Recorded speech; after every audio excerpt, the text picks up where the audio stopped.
The Outline of History, being a plain history of life and mankind by H.G. Wells, revised and brought up to the end of the Second World War by Raymond Postgate, with maps and plans by J.F. Horvin, Volume 1. Book 2, The Making of Man, Chapter 6, Apes and Submen and Men. Section 1, The Origin of Man. Section 2, First Traces of Man-like Creatures. Section 3, The Heidelberg Subman. Section 4, The Piltdown Subman. I don't remember which ones turned out not to be hominid at all, but 1. The origin of man and his relations to other animals has been the subject of great controversies during the last 100 years. The prevailing opinion among men of science is that man, like all other mammals, is descended from ancestors of a lowlier kind, that he and the great apes, the chimpanzee, the orangutan, and the gorilla had once a common ancestor, and that this ancestor was evolved from yet lower forms, from some earlier type of mammal which was itself descended from a theriomorphous reptile, and this again from a series of amphibians, and these again from primitive fish. This genealogy is based on the comparison of man's anatomy with that of other vertebrated animals, and it is confirmed by the curious phases through which his body passes before birth. For he begins as if he were to be a fish, with gill slits and a fish-like heart and kidney. He passes through phases that recall the amphibian and reptile, and then he recapitulates lower mammalian structures. He has for a time a tail. He does not begin human even in his individual development.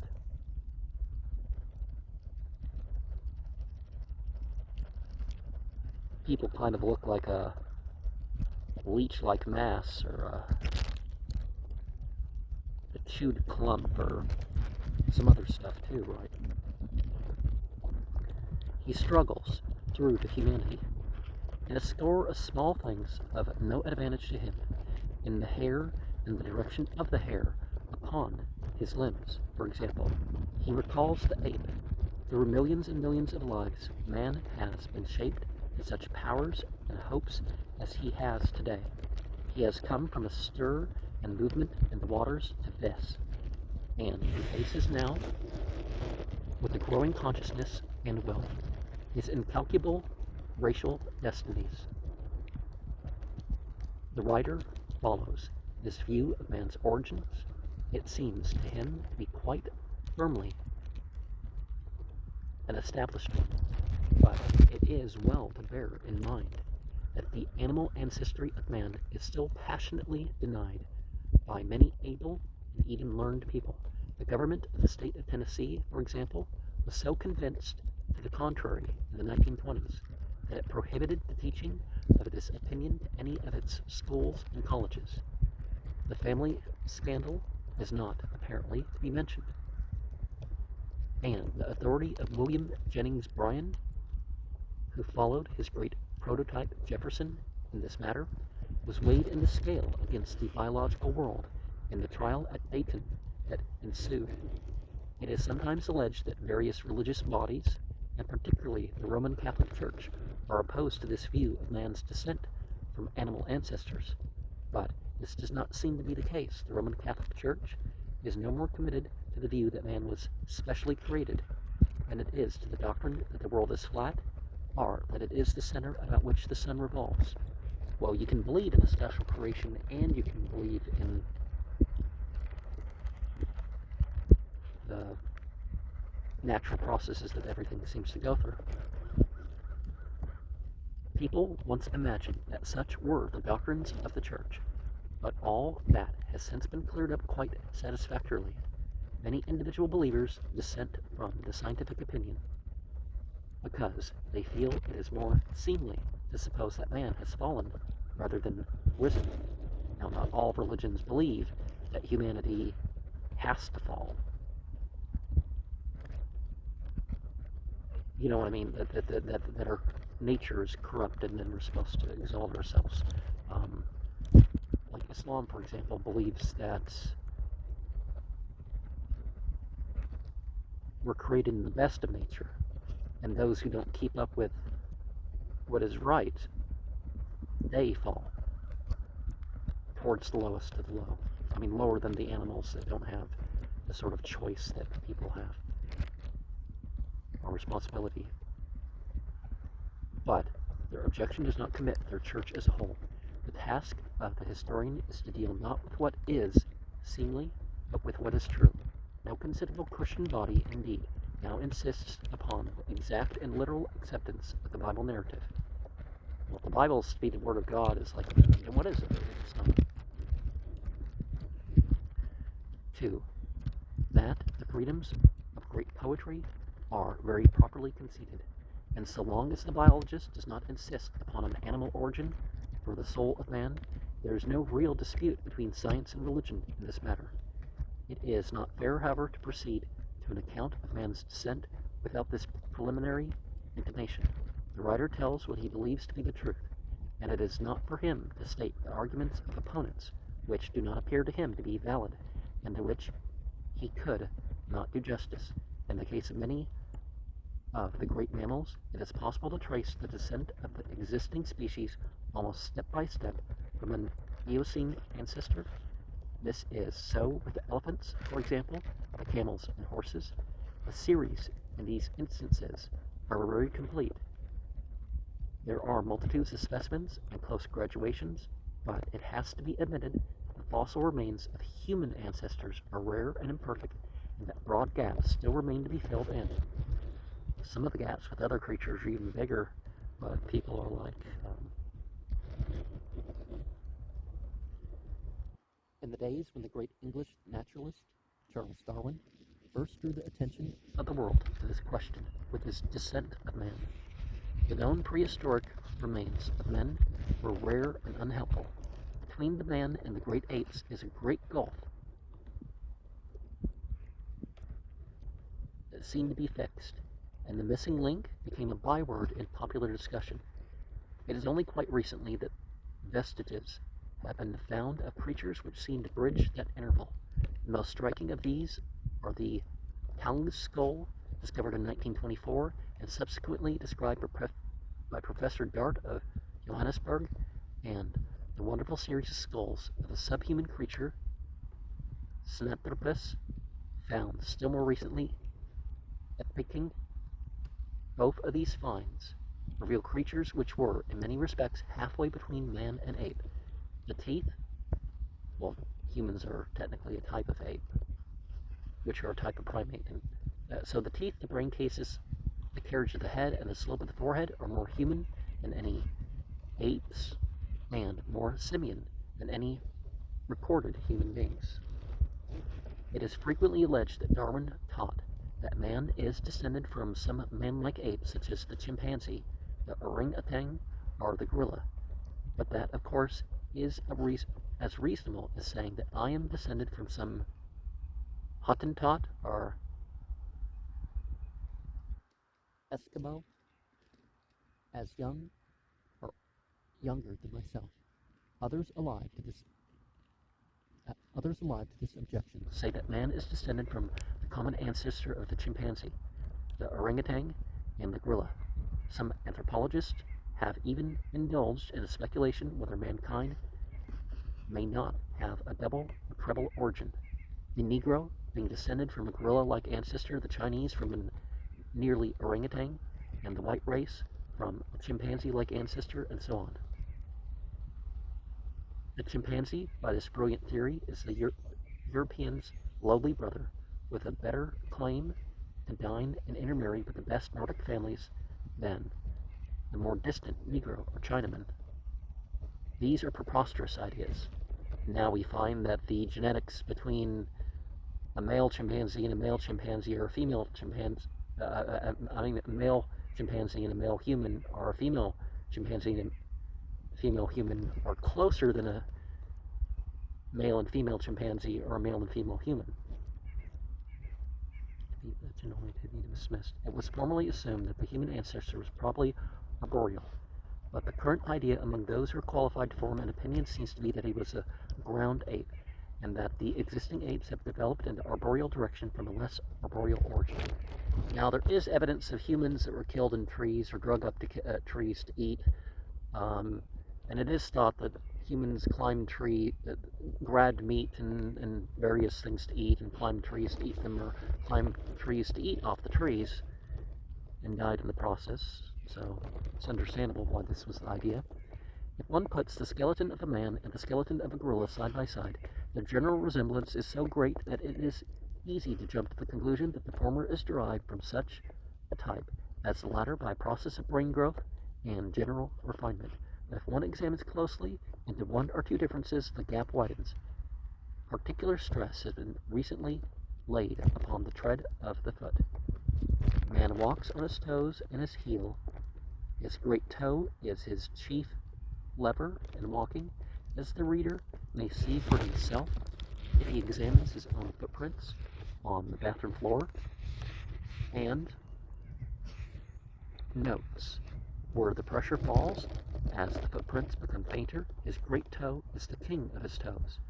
Among all the apes and monkeys, the only group that have their great toes developed on anything like the same fashion as man are some of the lemurs. The baboon walks on a flat foot and all his toes, using his middle toe as his chief throw-off, much as the bear does. And the three great apes all walk on the outer side of the foot in a very different manner from the walking of man. The great apes are forest dwellers. Their walking is incidental. They have not the nimbleness of monkeys among trees, but they are frequently and habitually off the ground. The gorilla is the heaviest and most terrestrial. When they are on the ground, they often use their forelimbs, running on their knuckles in a very unhuman fashion. Their arms are relatively much longer than man's. They have very distinctive methods of climbing. They swing by the arms much more than the monkeys do, and do not, like the latter, take off with a spring from the feet. They have no tails to help them. They have a specially developed climbing style of their own, but man walks so well and runs so swiftly as to suggest a very long ancestry upon the ground. Also, he does not climb well now. He climbs with caution and hesitation. Conceivably, the precursor of the men and the submen we shall presently describe was, at the opening of the Cainozoic period, a running ape living chiefly on the ground, hiding among rocks rather than trees, as the Gibraltar monkeys do. It can climb trees fairly well and hold things between its great toe and its second toe, as the Japanese can do this day. Well, so can the white man with practice. Me and my siblings would open doors with our feet. But it was already coming down to the ground again from a still remoter, a Mesozoic arboreal ancestry. Moreover, it is to be noted that man does not swim naturally, but has to learn to swim, and that seems to point to a long-standing separation from rivers and lakes and the sea. It is quite understandable that such a creature would very rarely die in water in such circumstances as to leave bones to become fossilized. It must always be borne in mind that among its many other imperfections, that geological record necessarily contains abundant evidence only of water or marsh creatures, or of creatures easily and frequently drowned. The same reasons that make any traces of the ancestors of the mammals rare and relatively unprocurable in the Mesozoic rocks probably make the signs of possible human ancestors rare and relatively unprocurable in the Cainozoic rocks. Such knowledge as we have of the earliest men, for example, is almost entirely obtained from a few caves into which they went, and in which they have left their mark until the hard Pleistocene times. They lived and died in the open or in the forest, and their bodies were consumed or decayed altogether. Moreover, the ancestors of man, like the great apes of today, were probably never a very abundant race. They were not like wild horses and deer, for example, which can go in great herds and have been represented by hundreds and thousands, if not millions, of individuals in every generation. Plenty of these herbivora would always be killed, which would always be getting drowned or pulled into the water by crocodiles or killed in the mud near a drinking place. Now, my dream today had a caiman, which is, kind of like a crocodile. Alligators, crocodiles, and caimans. They fossilize easily, therefore. The great apes, on the contrary, go alone or in pairs with a young one or so.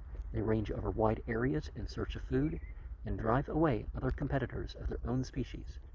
They are solitary creatures, needing each one a territory of its own. They need very special food. It is doubtful whether there are more than a few thousand, or there may be only a few hundred gorillas in the world. Whole generations of them may pass away without a single one being fossilized. There is a mass of reasons for supposing that man's ancestor was a solitary ape of a similar kind. He ranged alone or in small families over wide areas. Dozens of kindred species living under such conditions may have passed away completely and left scarcely a trace, and the chances that paleontologists will come upon that trace must be poor indeed. It is well to bear in mind also that the record of the rocks has still to be thoroughly examined. It has been studied only for a few generations, and by only a few men in each generation. Practically only Western Europe has been explored in this connection. There probably are thousands of deposits still unpatched containing fragments and vestiges of man and his progenitors.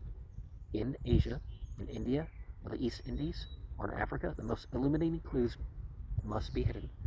Well, there was a find in the Hindu Kush Himalayan that brought things further back, so yeah.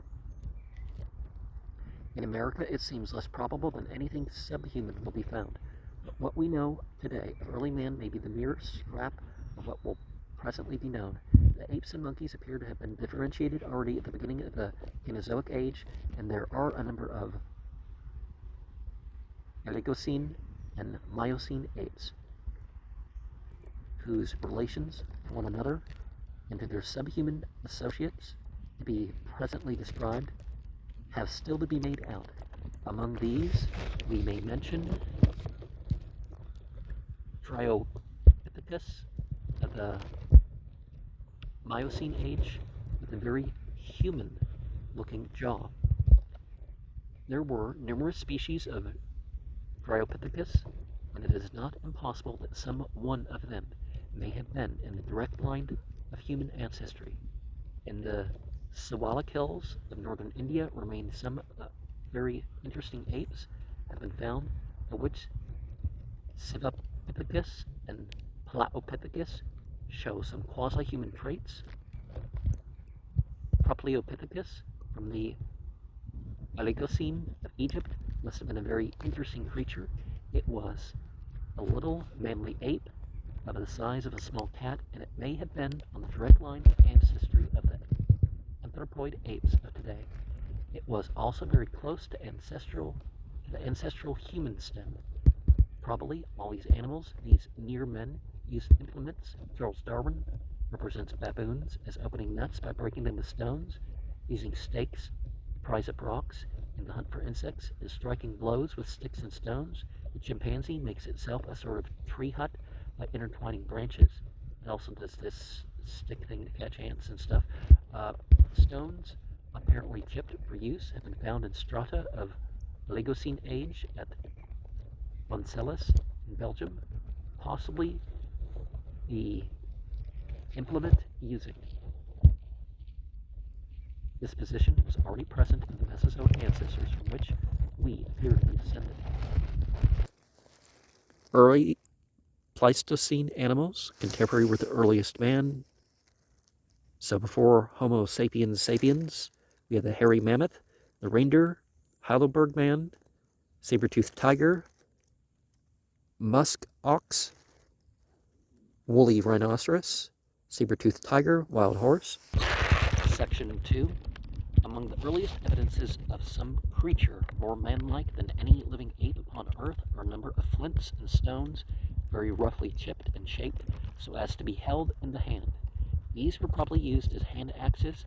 These early implements, eoliths, are often so crude and simple that there was for a long time a controversy whether they were to be regarded as natural or artificial productions. Among the earlier pioneers of the latter view was Mr. Harrison, a grocer of Intham in Kent, one of those modest and devoted observers to whom British geology owes so much.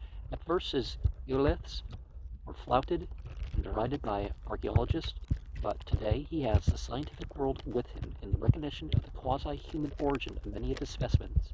With him we must honor Mr. W.J. Lewis, Abbott, the jeweler of St. Bernard's, whose intimate knowledge of stone structure has been of the utmost value in these discussions, while the researches of Mr. J. Reed Moyer in the Pliocene and Pleistocene deposits of East Anglia are most important in their bearings on the whole problem. The date of the earliest of these eoliths is put by geologists as Pliocene, that is to say before the first glacial age. They occur also throughout the first interglacial period. We know of no bones or other remains in Europe or America of the quasi-human beings of 500,000 years ago who made and used these implements. A doubtful exception is a molar tooth found in the gravels of the upper Pliocene at Snake Creek, Nebraska, which is thought by some to have belonged to a creature to which the name Hesperopithecus, western ape, has been given. It is much damaged and may not have belonged to an anthropoid at all, but some other fossil animal. Now, one of the things that we encounter is that in Eurasia, 700,000 years ago, they were shaping giant stones. There was cave art and symbolic things. In Africa, it goes back a couple million years. The blocks weren't quite as big, and there seems to be symbolic etchings in the earliest of humans in the Hindu Kush Himalayan. So this idea that they weren't human because they were a different subspecies or a different race than the ones that we have now, So here's the possible appearance of the subman Pithecanthropes. And one of the things that we find is the Lucy and the brother of Lucy were not actually of the human family tree like they taught when I was in school. They have proven conclusively that is not the case. So we saw with that illustration the face, jaws, and teeth are mirrored guesswork. See the text, the creature may have been much less human looking than this. We find that, again, some of those claims of early humans weren't humans at all. Like Australopithecus and stuff like this. But at Trinell in Java, in strata, which are said to correspond either to the later Pliocene or to the American and European First Ice Age, well, Nebraska man turned out to be an ancient type of pig. There have been found some scattered bones of a creature such as the makers of these early implements may have been. The top of the skull, some teeth, and a thigh bone have been found. The skull shows a brain case about halfway in size between that of the chimpanzee and man, but the thigh bone is that of a creature as well adapted to standing and running as a man, and is free therefore to use its hands. The creature was not a man, nor was it an arboreal ape like the chimpanzee. It was a walking ape. It has been named by naturalists Pithecanthropus erectus, the walking ape man. Still more interesting is the Sinanthropus from Pekin. Anatomically, this is far more of a man than an ape. It was a sub-man. We have now the remains of numerous individuals, but there is evidence But there's no evidence at all that this particular subman knew of fire or made tools. It was exactly that missing link for which the opponents of Darwin had clamored 80 years ago. Well, some developments may have happened over generations. So if you put a human who doesn't know, again, it might take generations for them to develop and maintain these technologies. Of the makers of the European eoliths, we have yet no bones at all. We can only guess at their appearance. While these early men or submen or pseudo-men of the eoliths were running about Europe 400 or 500,000 years ago. There were mammoths, rhinoceroses, a huge hippopotamus, a giant beaver, a bison, and wild cattle in their world. There were also wild horses, and the saber-toothed tiger still abounded. There are no traces of lions or true tigers at that time in Europe, but there were bears, otters, wolves, and a wild boar. It may be that the early subman sometimes played jackal to the saber-toothed tiger and finished up the bodies on which the latter had gorged itself. Section 3. The earliest member of the species Homo in the geological record is known only as a scrap of bone, a jawbone.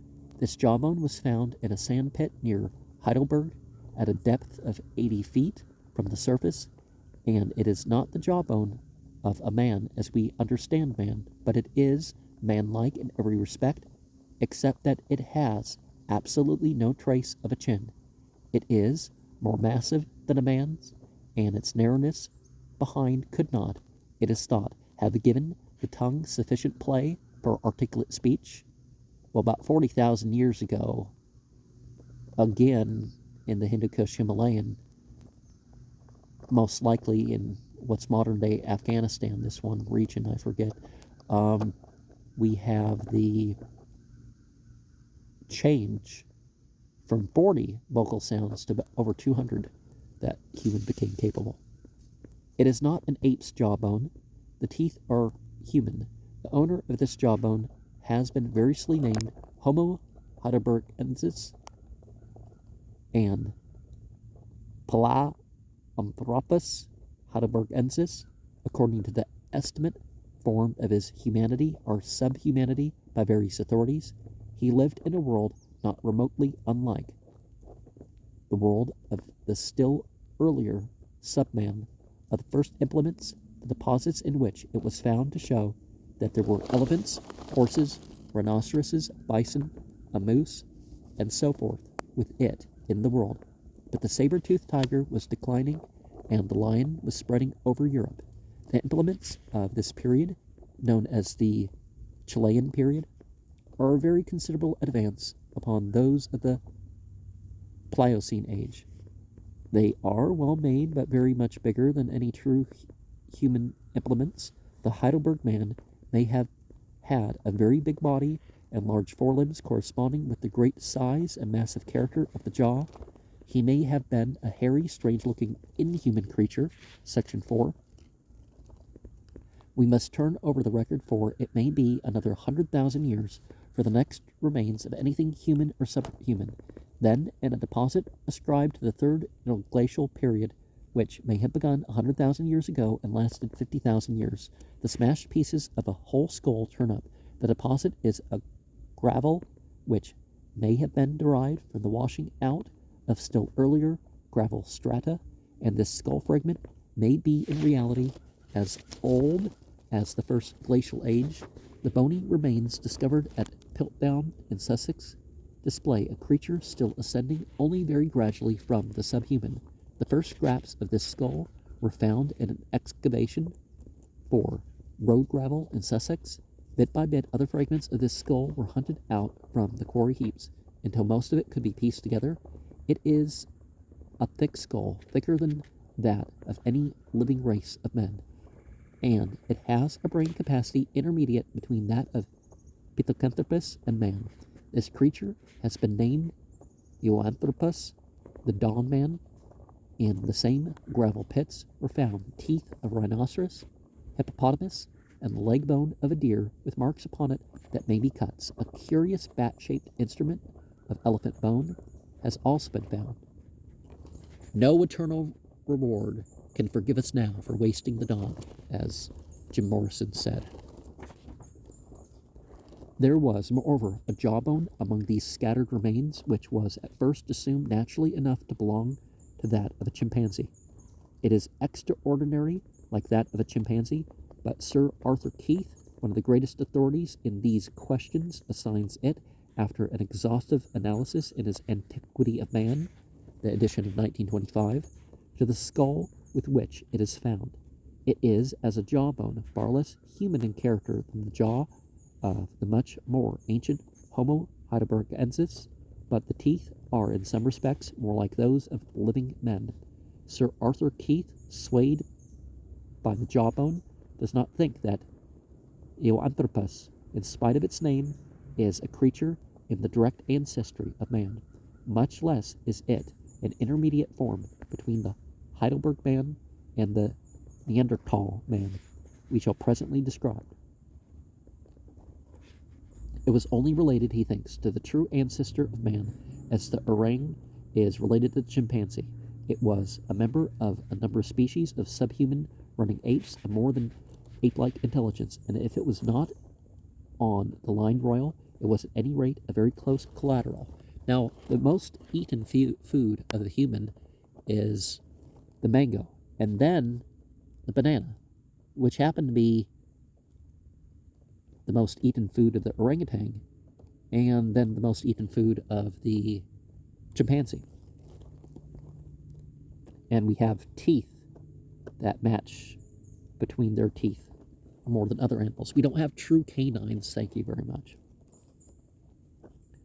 After this glimpse of a skull, the record for very many centuries gives nothing but flint implements, which improve steadily in quality. All the bones of the creatures that shape them have gone. All the things of wood and skin their makers used, all is decayed and lost, and would have been forgotten if it were not for these stones. A very characteristic form is shaped like a soul, with one flat side stricken off at one blow, and the other side worked. The archaeologists, as the record continues, are presently able to distinguish scrapers, borers, knives, darts, throwing stones, and the like. Progress is now more rapid. In a few centuries, the shape of the hand axe shows distinct and recognizable improvements, and then comes quite a number of remains. The fourth glacial age is rising towards its maximum. Man is taking to caves and leaving vestiges there. At Krapina in Croatia, at Neanderthal near Dusseldorf, at Spy, human remains have been found, skulls and bones of a creature that is certainly a man, somewhere about 50,000 years ago, if not earlier, appeared. Homo neanderthalensis, also called Homo antiquus and Homo primigenius. A quite passable human being. His thumb was not quite equal in flexibility and usefulness to a human thumb. He stooped forward and could not hold his head erect, as all living men do. He was chinless and perhaps incapable of speech. There were curious differences about the enamel, the pulp cavities, and the roots of his teeth from those of all living men. He was very thick-set. He was indeed not quite of the human species, but there is no dispute about his attribution to the genus Homo. Well, look at the climate differences, though.